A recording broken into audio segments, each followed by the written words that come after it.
बिस्मिल्लाहिर्रहमानिर्रहीम। अस्सलाम वालेकुम dear students, welcome to VU Rocky.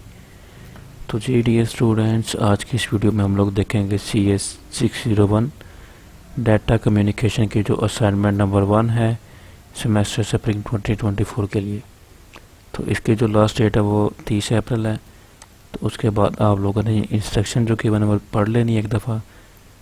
तो इसमें यही गिवन है कि आपने किस फॉर्मेट में असाइनमेंट सबमिट करवानी है और क्या तरीक़ाकार होगा। उसके बाद ऑब्जेक्टिव गिवन है। हम चलते हैं अपने क्वेश्चन की तरफ। हमें 2 क्वेश्चन गिवन है। क्वेश्चन नंबर 1 है, you are a radio technician in TBN broadcast, यानी कि आप एक रेडियो टेक्नीशियन है TBN ब्रॉडकास्ट में, and you are task with calibrating a newly installed radio transmitter. The transmitter emits electromagnetic waves with the wavelength of 3 meter. However, the frequency needs adjust to ensure optimal broadcast. यानी कि वो कह रहे कि आप एक radio technician है TBN broadcast में, और आपने जो न्यू एक इंस्टॉल रेडियो ट्रांसमीटर है उसकी इलेक्ट्रोमैग्नेटिक वेव जो है वेवलेंथ उसकी गिवन है 3 मीटर। आपने उसकी फ्रीक्वेंसी फाइंड करनी है। असाइनमेंट टास्क लिखा हुआ है, calculate the frequency of electromagnetic waves emitted by transmitter. Show your calculation process and provide the final frequency values with appropriate unit. उसके बाद सेकंड में क्वेश्चन गिवन है, given below is a partial snapshot of an RZL encoding scheme in which signal is complete but relevant bits value are missing. यानी कि हमारे जो signals है वो कंप्लीट हैं और जो वैल्यूज़ है बिट की वो मिसिंग है। तो हमने वो वैल्यूज़ बतानी है इन्हें। तो चलते हैं अपने सोल्यूशन की तरफ। छोटी सी असाइनमेंट है हमारी, मुश्किल इसमें कोई भी चीज़ नहीं है। तो इधर हमारे पास सबसे पहले हम देखते हैं क्वेश्चन नंबर 1 को। क्वेश्चन नंबर 1 में हम देखते हैं कि फ्रिक्वेंसी हमने जो कैलकुलेट करनी है of electromagnetic waves emitted by transmitter, we can use the formula. हमें पता है कि जो फ्रिक्वेंसी का फार्मूला होता है ये होता है F is equal to C over lambda. अब यहाँ पे F हमारे पास क्या है, फ्रीक्वेंसी है, इसका जो यूनिट होता है वो हर्ट्ज़ होता है। उसके बाद C जो स्पीड ऑफ लाइट है इन वैक्यूम, इसकी जो स्पीड है वो 3 × 10⁸ मीटर पर सेकंड है। तो जो हमारे पास स्पीड ऑफ लाइट है ये एक हमारे पास कांस्टेंट वैल्यू होती है 3 × 10⁸ मीटर पर सेकंड। उसके बाद जो ये लेमडा है, साइन इसको लेमडा बोलते हैं, ये होता है हमारे पास वेवलेंथ, और इसका जो यूनिट होता है वो मीटर में होता है। तो हमारे पास जो वेवलेंथ गिवन थी 3 मीटर की, we will plug this value into the formula. हमने वैल्यू में जो वैल्यू गिवन थी उसको फार्मूला में पुट करते हैं।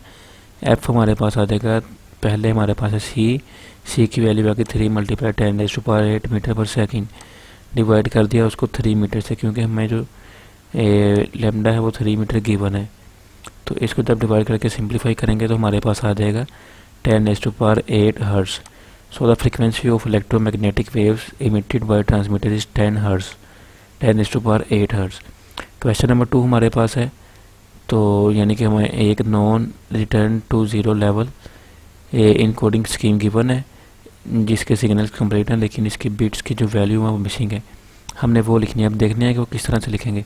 To analyse the non return to zero level NRZL encoding scheme, we need to examine the translation in the signal to determine the bit value in NRZL encoding a high, यानी कि जो हमारे पास high value होगी, high encoding high होगी, उसकी जो value 1 bit होगी, 1 bit is represented by a high level and a low 0 bit is represented by low level. यानी कि जहाँ पे हमारे पास हाई होगा वहाँ पे 1 बिट आएगी और लो पे 0 बिट आएगी। अब हमने देखना है कि मिसिंग हमारे पास कौन कौन से हैं। पहले में 0 लिखा है, दूसरा हमारे पास मिसिंग है, तो वो जो उसकी जो वेवलेंथ है, इसको आप वेवलेंथ बोल सकते हैं, वो हाई है, तो उसकी जगह पे हम 1 लिख देंगे। फिर नेक्स्ट हमारे पास दूसरा जो नीचे वाला है उसके साथ ही है, वो नीचे है लेकिन उसकी जो लाइन है वो नीचे है, वेवलेंथ उसकी लो है, तो उधर 0 आ जाएगा। उसके बाद आगे 0 गिवन है, 1 गिवन है, उसके बाद फिर 1 के साथ खाली छोड़ी हुई वेवलेंथ, इसकी जो है वेवलेंथ हाई है, तो हाई से हमारा यहाँ पे फिर 1 आ जाएगा। उसके बाद फिर 1 गिवन है, 0 गिवन है, 1 गिवन है, 0 गिवन है, उसके बाद ज़ीरो के साथ वाली जो वेवलेंथ है वो लो है, वो हमें गिवन नहीं है, तो लो है इसका मतलब ज़ीरो आ जाएगा। उसके बाद 2 दफ़ा 1 गिवन है। उसके साथ वाली जो वेवलेंथ है, एक हाई है और एक लो है, दोनों मिसिंग है। तो हाई पे हम लिख देंगे 1 और लो पे हम लिख देंगे 0। तो ये हो गया हमारा क्वेश्चन नंबर 2 भी सोल्व। तो उम्मीद है आप लोगों को समझ आ गई होगी। शॉर्ट सी हमारी जो असाइनमेंट है, इसमें भी सिर्फ हमने 2-3 स्टेप करने हैं तो हमारा आंसर आ जाना फाइनल। और इसमें सिर्फ हमने ये 101010 लिखना है तो हमारा आंसर आ जाएगा। तो फाइल का जो लिंक है आपको डिस्क्रिप्शन में प्रोवाइड कर दूंगा। उम्मीद है आप लोगों को समझ आ गई होगी, लेकिन फिर भी अगर कोई कन्फ्यूज़न हो तो आप लोग कमेंट सेक्शन में पूछ सकते हैं या फिर व्हाट्सएप ग्रुप ज्वाइन कर लें, तो वहाँ पर आप लोग कोई भी बात पूछ सकते हैं। तो मिलते हैं अपनी नेक्स्ट वीडियो में, तब तक के लिए अपना ख्याल रखिए। अल्लाह हाफ़िज़।